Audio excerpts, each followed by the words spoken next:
We've all heard it. Most of your life runs on autopilot. In fact, a new study says that nearly 90% of your daily actions are automatic.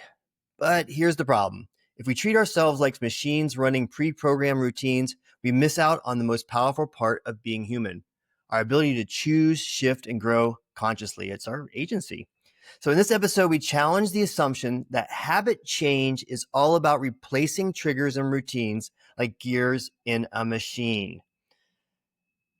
We talk about habits, but more importantly, we talk about sustainable behavior change every week on this channel. So if you really want to live a healthy life and know how to change your behavior, just hit like and subscribe on this channel. So Dr. Teplow, I'm really excited for this episode because this is something that I think is so fascinating and so counterintuitive to what everyone else has been hearing and listening for so long. You know, we talk about building habits, creating habits, having those routines, having the morning routine, the evening routine, and making sure that we have a anchor and a trigger that acts together. And so while those some of these are important, this is so much deeper than that on how we can actually change our behavior. So I wanted to, just put it out there too. So this came from a study that just came out. So I wanted to hear what your thoughts are about, this automatic behavior that we are all on and how we can Yeah, all actually right. affect behaviors. Yeah.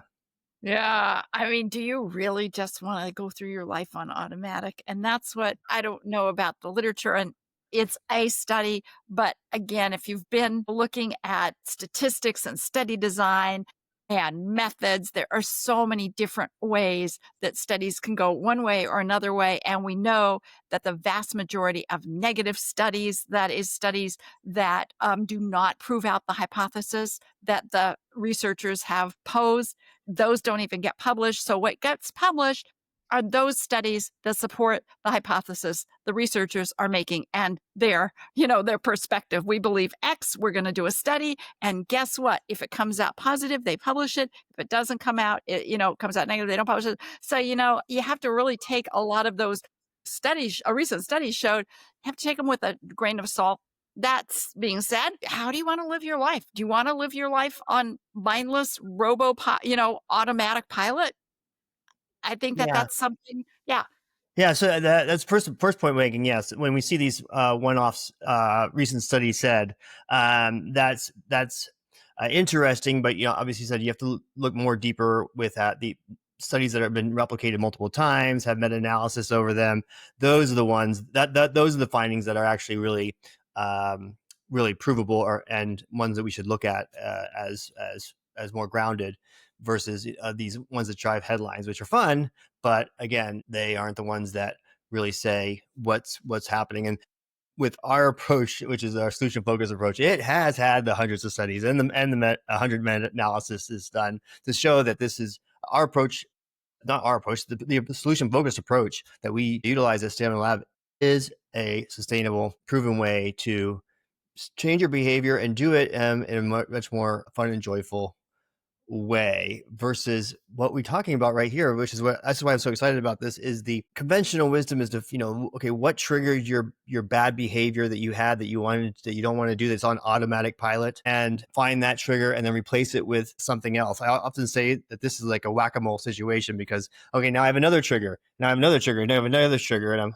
constantly going back and trying to hit every one of those triggers with a different replacement. And it often feels like a losing battle. And you feel frustrated, grief, guilt, shame, all the things for not being able to be successful. And it's not your fault. It's because that it's not a sustainable way to do it. Yeah, exactly. And there are some bad habits that we may have that we want to address. And those habits, there are behaviors that we do unconsciously. There might be nail biting, when we're anxious, we bite our nails, or we, jiggle, or we fidget or whatever. Yes, those, may apply, but how do we want to live life? And when we want to make change, how do we do that? And not every behavior is a habit, meaning it's done automatically without conscious, decision making. There's that aspect of automaticity. But it's funny because when you think about habits and being on automatic, it's in stark contrast to what the other kind of the polar opposite, which is to be mindful. Hmm. And, so while people are running off to do meditation and be more mindful and intentional, there's also this, how do we change our habits? So to me, there's a kind of contrast and contradiction. Hmm. If we're trying to be mindful, then, what are we doing with habits and building our habits? Hmm. That's So, interesting. Yeah. yeah, right? Yeah. Right. Yeah. It's like, wait, where are we? Where are we at here? And I think it comes down to, what do we believe about being the human experience, which is what you expressed right at the very beginning. And what is our capacity to change? And and you mentioned agency also. So I think the bottom line is, how do you want to live? And expand our idea of what is the range of our behaviors. Yeah, there are habits that we do unconsciously. Okay, be conscious about them. Turn your brain on. Yeah. There are rituals that we have. I mean, rituals are those behaviors that are repeated, every, week, or every Christmas we do X. Some of those are sacred traditions. We don't want to do away with those. At the same time, they're routines. We want to go do it mindfully. Mm, right. So, yeah. So I That's think that's yeah, that's interesting. So saying we want to put the creating habits is a endeavor. There's Atomic Habits is a gigantic best-selling book for a reason, because people want to change, more about people wanting to change their behavior, and the habits is the building habits is the prescription right now, a popular prescription right now in order to change your behavior. And that's that's saying, oh, make it more automatic. And but at the same time, the counterpoint is what you're saying is, oh, we also want to be mindful. And so that's a tension of, oh, how do you want to be automatic, or do you want to be mindful? Those are not the same things. Yeah, and then what is the cost of going on automatic and making everything a habit? Is that when we go into mindless behavior, everything's a automatic habit, then we stop noticing things. We don't appreciate novelty. We're not looking for the new. I think that reduces your flexibility, your adaptability, your resilience. Mm, If you're just building in these, habits that you don't even think about, it's going through a kind of automatic pilot. So yeah. there's that kind of dichotomy, is every day is a fresh day. You have an opportunity to be a fresh person, but then when we lock into habits, like, where's that? Yeah, and part of the another zeitgeist item is being anti-fragile, which is being resilient, as you're just pointing to, and that when you build habit routine is, if you break that habit, oh, I messed up, I'm not staying on target, that type of thing. That is fragile. That's a fragile system, and so the ability to have that resilience by, even like I was explaining this to us and someone else on the podcast this week about your morning routine being, that a strict morning routine, and that's a super popular thing. Was what's your habit morning routine? And the response I gave back is, well, I have one, but at the same time, if I don't do it, what can I still do that still shows that I'm pursuing the person I want to be, that healthy person I want to be, even if I wasn't able to, whether travel, kids, family, whatever, stopping me from doing that habit routine. Instead of having a habit routine for all those situations that could possibly come up, what can I still do that could be telling me that I'm becoming that healthy person that I want to be? Right, right. And I think that is one important point, is that you have your destination. And Hmm. it's not the strategy. I will get up every morning and meditate for 20 minutes or whatever. I'll walk my mile. It's that you know who you are, the person you want to be, the person you want to show up as, and then entertain all the different pathways you can use to get to that person. So if I want to be a healthy person and it's raining outside and I can't walk, what am I going to do instead? Or I didn't, the electricity went off. I can't have my green smoothie because the blender is not working because we have no electricity. What am I going to do instead? And when I keep in mind that my dream and my purposeful action is directed toward being a healthy person, then there are lots of different ways I can be healthy. Yeah. The number one thing that we hear when we talk with clients is that they can't stay on track because they go on travel or they something happens in their life that pushes them, or the weekend happens, which has different anchors and triggers than the weekdays. And so I'm good up until the weekend, or I'm good until I eat healthy until I travel. We hear that one over and over and over again. And so because they don't have that root in place for when something else happens, and that's the tactic. Is the strategy is what you were saying, versus the destination. And when you have that destination, whether you're traveling or something else happens, you know you're still moving in that towards that destination. Right, and so that question is, okay, I'm gonna travel and I'm gonna be in Florence, and I love that lasagna in Florence. I can still Yeah. remember the first time I had it, a lot of years ago, delicious. So as a healthy person, what am I going to do? And how am I going to exert choice that allows me to enjoy that delicious food in Florence and be that healthy person that I want? So, Yeah. I may indulge in a lot of pasta and then I'm not gonna have cake, or, I'm We're going to go there's for a walk. yeah, exactly. So there's flexibility, and if I do overeat, there's resilience too, and that's what we love. Ellen Langer, she calls that mindfulness by noticing, being aware and being curious and adaptable and flexible.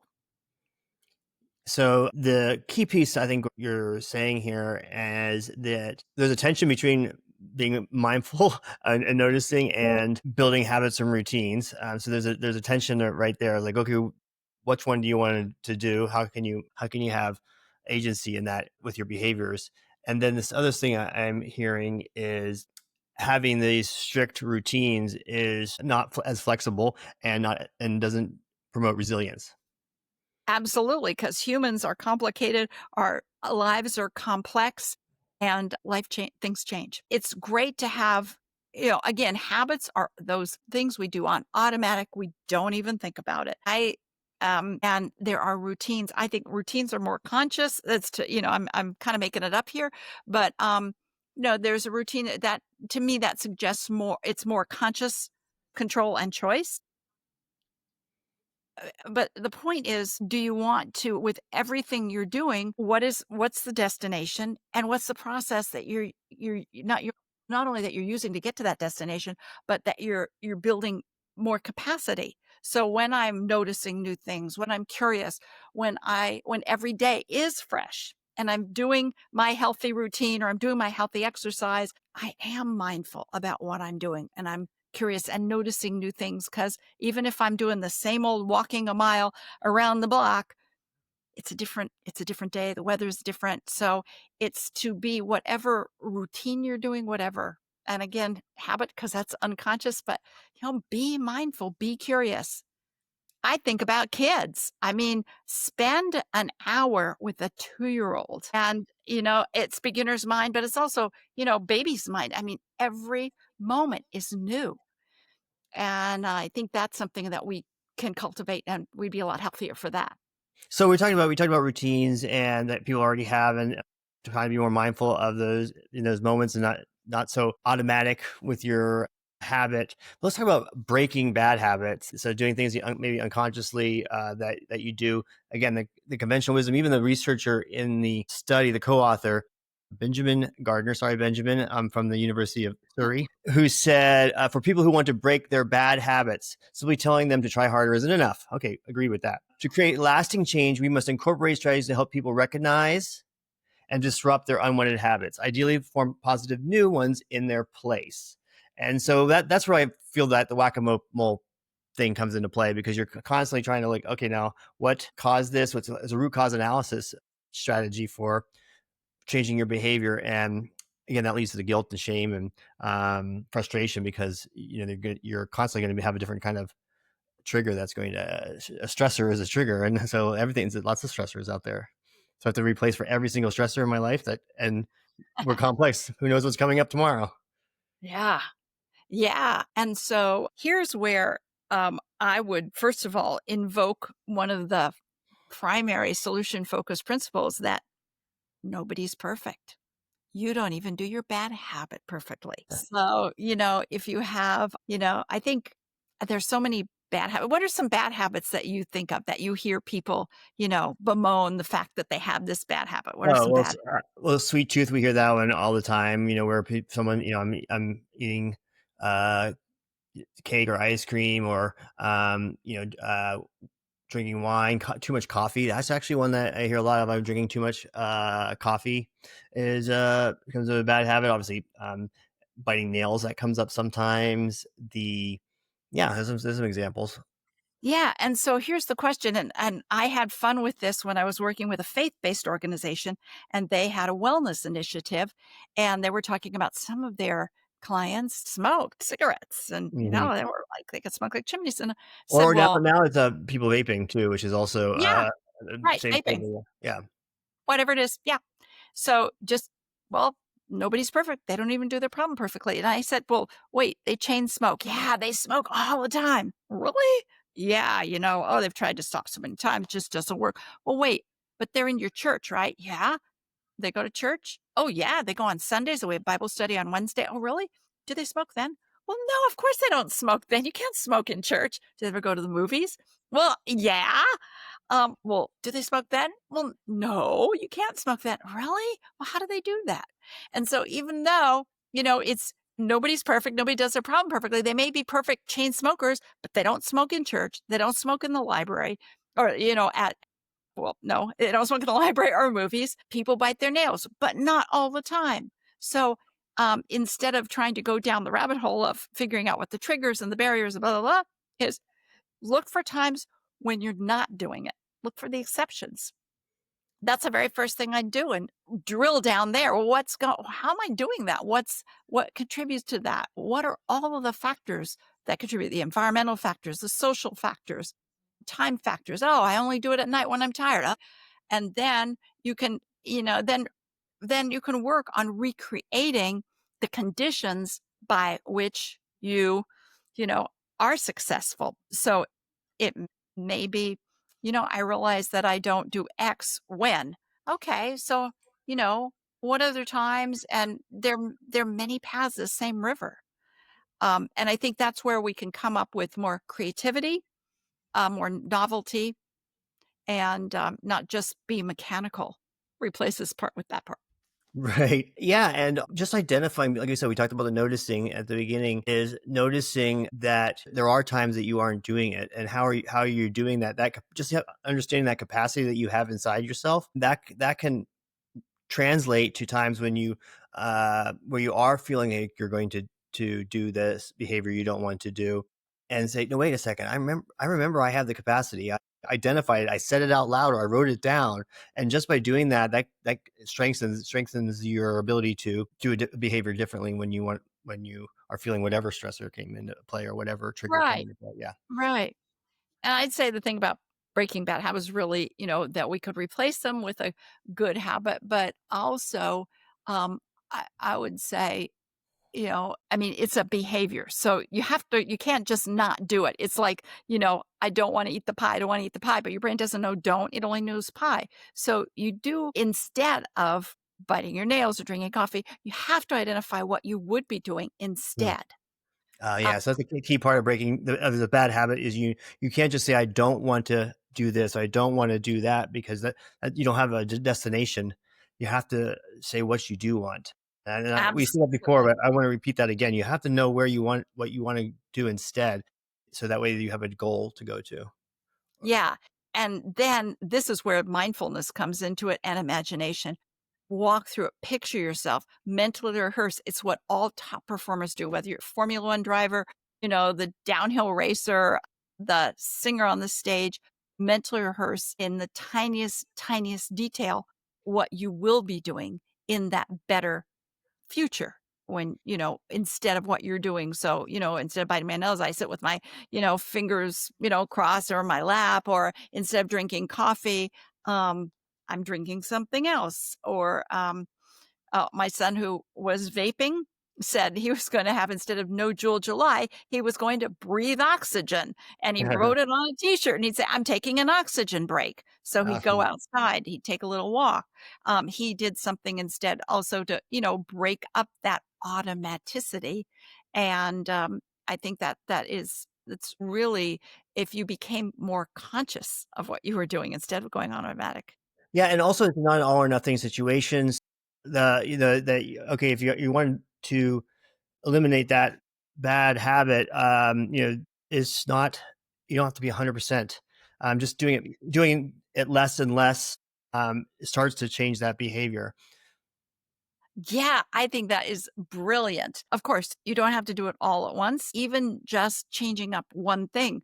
Or say, yeah, I can do it, but only if I'm only doing it when I'm standing up doing squats, or I Yeah, could drink coffee if I'm, practicing my Spanish. Do something that changes it's behavior design. Do something that changes either the environment, the tool you're using, the social setting, whatever it is. So it's not necessarily quote breaking the habit, but it's expanding the context. It's changing the perspective on how the habit's working, the context in which it happens, and that frees up your imagination. It gets you a little unlocked.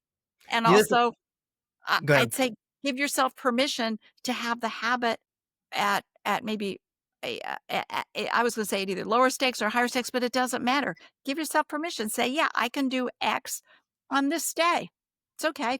Because Yeah. so much we beat ourselves up. And of course, it's like Newton's law of, I don't know if it's remember the second law of physics, third law of physics, but with a force in one direction, there's an equal force in the equal force in the opposite direction. So, I can't do that. Then, of course, we want to, we resist and say, well, yes, I can. Well, give yourself permission. Yeah, I can drink as much coffee as I want on, Saturday or whatever day. And that also shifts your perspective. It just increases adaptability and flexibility. Hmm. That's fantastic, and I think that's a great place for us to wrap up. I'm way more I could ask about this, and maybe we'll delve more back into, because I think the conversation around habits and changing behavior is interesting, because so many people are given the prescription of doing habit formation, and like you said, that's a specific behavior design item, and there's changing your perspective and your identity of where you want to go um, is so much more expansive in this. So I think we should talk about this again. Um, Let me see where I gotta wrap this up here. Where do I go to wrap this up? Okay, yeah. So in today's episode, if today's episode resonated with you and you have ready to move beyond willpower and align your behavior change with your identity, as I was just saying, we invite you to join us inside Stamina Lab, whether it's through our core health group coaching membership or one of our next 14-day health quests. We're here to help you become the person you're already on the path to being, just because you're listening to this. So hit like and subscribe, and share it with someone else if you found this useful and that you think they would find it useful. We'll put the study link in the show notes that we were talking about. And again, apologies to Benjamin Gardner, PhD, for our counterpoint on this. But I think it's a great discussion. I think he would agree with us too as well. We have a couple quizzes that we could take, a self-talk assessment quiz and a stress assessment quiz, and we'll put those links in the show notes for you as well. If you want to learn more about our unique solution-focused approach and book a complimentary coaching session, visit staminalab.io. Leave your questions and comments below. We'd love to answer those. Thank you, Dr. Teplow. Thank you. Thank you, everyone, for listening. Until next time, remember, you are your own lab, you are your own experiment, and you are your own best coach. Be well.